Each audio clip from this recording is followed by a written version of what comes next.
plutôt en centre de loisirs, tu vois, elles s'occupent d'enfants. Mais c'est pareil, t'as raison, faut passer. Après un temps d'échange avec 2 chercheuses rennaises, les élèves ont parcouru les 9 triptyques de l'exposition. Ils ont découvert le parcours de ces femmes, chercheuses en électromagnétisme ou chimie, mathématiciennes, épidémiologistes ou encore sociologues. Ils ont été mis de fait devant des chercheuses, donc ils ont été amenés à se questionner de qu'est-ce que c'est que la recherche. Et comme nous, on leur a dit, on ne savait pas ce que c'était à leur âge. J'ai eu des lycéennes qui m'ont contacté tout de suite pour venir faire un stage avec moi d'été. Et je vois leurs yeux soulagés.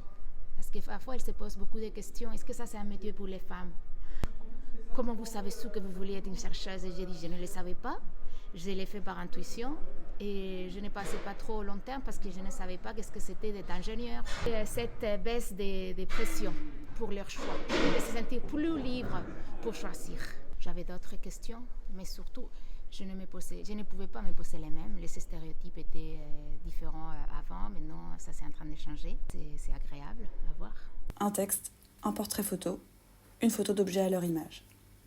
Les témoignages mis en image par la photographe Ingrid Borelli permettent de donner à voir des représentations vivantes et inspirantes de femmes chercheuses pour ces jeunes générations. Est-ce que ça donne aussi un côté réel, incarné, puis montrer qu'on est des femmes comme les autres Aujourd'hui, c'est difficile de communiquer sans avoir un support visuel.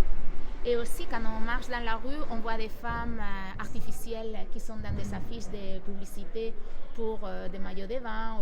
C'est bien aussi de voir des femmes chercheuses en marchant dans la rue, je pense, avec des caractères plus naturels.